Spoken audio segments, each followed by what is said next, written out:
It's crazy to be saying this considering he hasn't even stepped foot in a Knights jersey, but Dylan Brown is in fact the worst signing in the history of the NRL, and I'm here to tell you why, and I'm here to tell Knights fans why you should be worried about the state of your club for the next 10 years. Now, we've seen so many teams struggle with the salary cap, and the Eels included. They've been slapped on the wrist essentially, but they've had points taken off, and we've seen premierships taken off for salary cap management and not managing it essentially. We've seen teams absolutely crippled for years upon years, including Mike Henry, Bankstown Bulldogs. I saw them try and shift players off, and you had your young juniors coming through, and another team would want them, and they're like, well, salary cap's so bad, we've got to let them go. You add in expansion clubs and all that sort of stuff. I think the market is going to be absolutely crazy right now, and it's all due to this Dylan Brown signing. $13 million over 10 years, $1.3 million a season for a guy who's essentially done nothing in the game. You can argue that he's a mainstay in the New Zealand Kiwi side, but even then, they don't play that often, and I mean, he didn't play in the last one. It all comes down to injuries and such, but you can argue whether he would have been selected some seasons, and then obviously COVID and all that, but he's definitely not the main half in that side. Jerome Hughes is. He's never been a main half of the Eels, and then even then, when he has had to step up when Mitchell Moses was out, he got exposed big time. And I think that is the scary thing for the Newcastle Knights, is that you've just signed the biggest contract in the history of the NRL for a guy who's never won a premiership, never looked like winning a premiership. I know you can say that they got to the grand final, but realistically, they'll never win in that one. Penrith, they smoked them, and they're always going to smoke them. And they got there purely just through, I guess, like an easy draw to the final. Other than that, they've never gotten close, and they've always been talked about as a side that's been a bit of a disappointment, and that's despite the fact that they had Gutherson, who at different points was a New South Wales caliber player, a rep player. Yeah, Mitchell Moses, who you can argue is the second best halfback in the comp behind Nathan Cleary. They had Reid Marnie there at one point. They've had star-studded pack, plenty of fantastic players throughout the team. There's no real reason why they shouldn't have done better, and when you have a guy hyped up as much as Dylan Brown, before he'd even signed, the Warriors were throwing big money at him, and he did look like a very good prospect, and he came in, and he definitely is a good first grader, don't get me wrong. He is a good player. He's just not the star player. He's not the marquee player, and the problem is the Knights have just signed yet again another marquee player. Callum Ponga's already there, and he's, for years and years and years, he's copped the whole overpaid sort of thing. But say what you want about Callum Ponga, he actually delivers on the field. He doesn't really have the crop around him, and this is the problem when you have a guy like Callum Ponga on that much money. The rest of the side, you can't afford to have a star-studded side around you. Look at all the top sides. They don't just have one standout player. They have a whole team of standout players. Look at the Panthers. You had Nathan Cleary, you had Jerome Luai. In previous years, you had your Crichtons. Isaiah Yo's always there. Abby Coruscant's there at one point. Dylan Edwards is a New South Wales fullback. Toro, you name it. They had the whole star-studded side. Fisher Harris, Kikau, all those guys. They've had so many stars come through, who a lot of them have gone on to other clubs and became absolute superstars. Look at the Storm as well. Like, you get talked about their spine. Adding in Dylan Brown to the Newcastle Knights does nothing for me. It's marginally better than what they've got. And I think that is the thing that is going to get lost in all of this, is Dylan Brown is a good signing, just not for the money that he's going to be on and for the contract length that he's on. And like I said, I think it's going to cripple the club, and I think the Knights are going to regret this big time. You look at every other instance where there's been a long-term signing, let alone the money, but just a 10-year contract. Look at Cherry Evans, right? He's the most successful one. How many premierships have Manly got in his time of that 10-year contract, which I believe it's already up, like it's already happened. They got 0 premierships. Pretty sure 0 premierships. Tamalalo was the same. They're the only two I can think of as having a long-term contract like that, and Tamalalo is being talked about as one of the worst signings as well, where at the time when he signed, he was literally the best forward in the game, and you can't even say that's anywhere near close to Dylan Brown at the moment. But he was the best forward in the game, and by the end of his contract, he's not even at the end of his contract, but he spent the last couple of years coming off the bench, a shadow of himself. The game's changed. You could kind of apply this possibly to Dylan Brown, where a lot of his assets aren't, it's not like brain and game management and all that sort of stuff for Dylan Brown. It's his athleticism, and that's why he's a good 5'8". He's a good 5'8" outside of Mitchell Moses. When he's had to step up and be the brains of the Eels and be the playmaker and be the main guy and make all the decisions, he has been absolutely diabolical. So for the Knights to sign him, especially when there's guys on the market like your Lockie Galvins, who the Eels definitely are going to be trying to get. Whether the Knights just thought, well, Galvin won't come to us, I don't know. But I don't understand why you don't try and seek out other options. Like going all in on Dylan Brown, on his contract, adding with Kalen Ponga's contract, that's not a lot of cap space for the rest of your team. And considering Dylan Brown is one of those guys who you go, yeah, but who's going to be his halves partner? When you're a top guy like that, Nathan Cleary, you don't really care who his halves partner is at this point. Jerome Luai was there, obviously that's fantastic, but now we saw a lot of talk, is it going to be Blaze Talangi, Jack Cole, is it going to be someone else? It didn't really matter, you just knew they were going to be good because Nathan Cleary's there. Dylan Brown doesn't have that effect. Definitely is an instance of, Dylan Brown, well, he needs someone to control the game for him.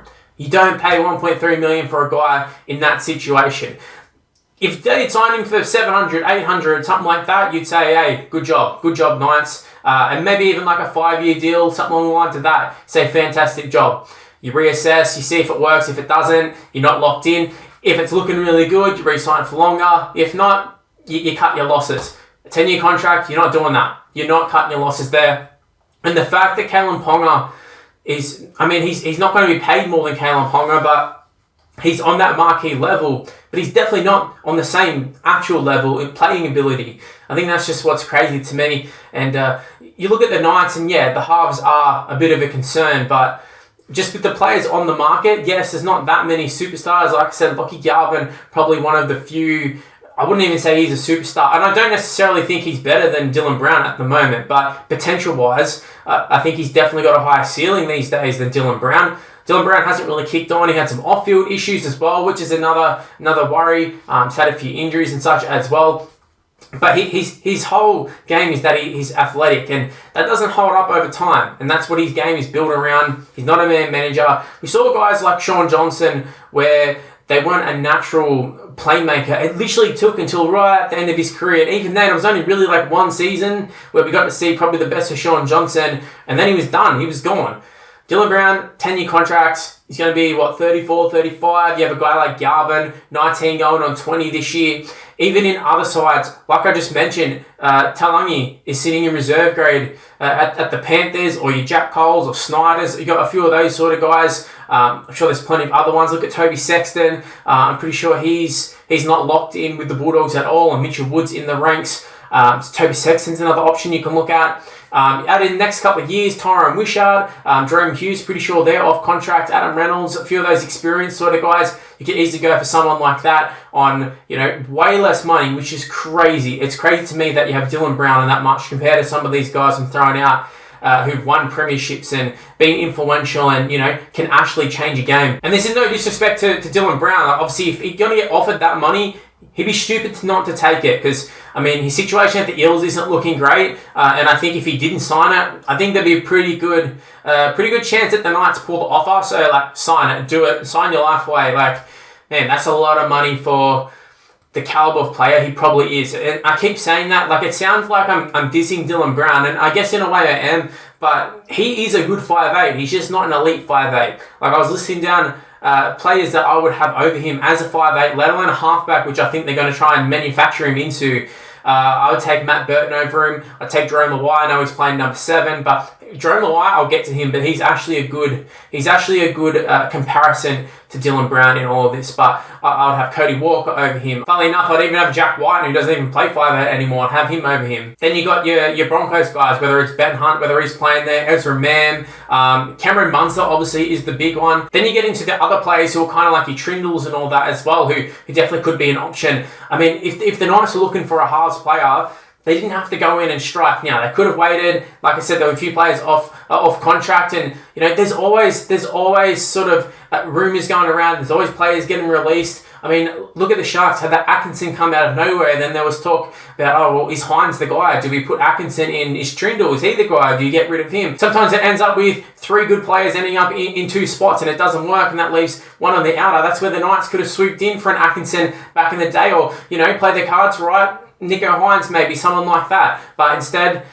they've rolled the dice big time, and I think they've not won on this one. Dylan Brown he's not it for me. Now, I've already touched on the fact that Dylan Brown hasn't stood up in the opportunities that he's had to be the main guy, and you can probably make different arguments that he didn't have enough help or anything like that. But when Jerome Luai when he had to stand up, and he's done it a few times when Nathan Cleary was out injured over the State of Origin and all that sort of stuff. And Jerome Luai is someone who has a lot of criticism as well. He's dropped from New South Wales, rightly so. Definitely wasn't standing up at the time. I mean, he got dropped out of a grand final game, got pulled from the field. There's definitely arguments to be made that Jerome Luai isn't the guy, and I guess time will tell at the Tigers, but you can't deny that this past season he stood up and he really steered the ship and controlled when he had the number 7 on his back. And I think at the time he had already signed with the Tigers, and it was very similar talk at the moment as to, Jerome Luai super overpaid, all this sort of stuff. Now, it's funny to me now that he's won all these premierships and he's actually stood up and he's played really well, and now he's kind of one of the big reasons why a lot of people have a lot of hope for the Tigers. Yet he's still paid less than what Dylan Brown is. And like I said, Dylan Brown's done absolutely nothing in the game. I don't think he's won any 5/8 of the year. He's never really in contention. No premierships. Like I said, he's not even a lock-in for the New Zealand side, really. Maybe these days because they don't really have a lot of options, but before you had your Forens and Sean Johnson and all that sort of stuff. Chans at the moment. He's just someone that he's had hype for so long, and I've just never really understood the hype. And this hype's gone from when he debuted and all that sort of stuff to right now, and he's still got a lot of hype, but he's never really produced anything on the field other than the odd flashy try and being Mitchell Moses' sidekick. And this isn't like the White, who at different points, like I said, has really stood up. And at least I could see what the Tigers were seeing. I could see that they were like, hey, he doesn't have to do it, but when he does, he can do a good job. Dylan Brown has shown time and time again, because Mitchell Moses spends quite a lot of the season out injured or on rep duty and all that sort of stuff, and Dylan Brown always looks like a guy who has no idea. And I know you can say, hey, he could develop into it, and in off-season at the Knights, and he might have a good combination, and he might have this and that, but you don't pay $1.3 million for a maybe, for he might, and especially not over 10 years. That's crazy. And I think the big thing is that it's just the 10-year deal. If it was like a 4-year deal for that money, you'd be like, look, questionable, but I can understand the thought process. It wouldn't be the first time a team's overpaid for someone just to kind of get the ball rolling. But for me, the Knights are in no better position than they are previously. With Jackson Hastings and Tyson Gamble, your Coggers, your Will Prices, at the moment, Fletcher Sharp, who's actually looked pretty decent in the number 6 in that first game. We don't know who's going to be his halves pairing. He's going to be a 5'8", he's going to be a halfback.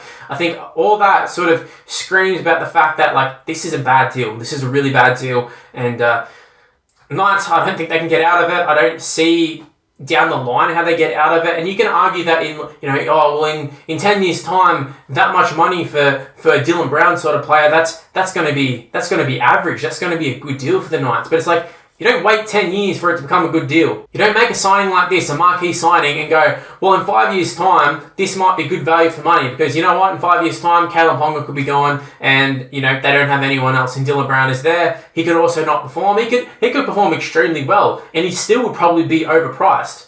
The top players in the game are not on that money. That's what I mean. Nathan Cleary, I don't even think he might be on that money. And if he is, definitely deserved. But you can see the big difference between a Nathan Cleary and a Dylan Brown. It's just, I don't understand the Knights' logic in this, and I probably never will. And I feel sorry for Knights fans, because I know a few, and even them, they're like, I hope it doesn't happen. And then obviously it does happen, and good luck to him. Go cash those checks, have a good time. But in terms of just actually producing on the field, I don't like what I'm seeing.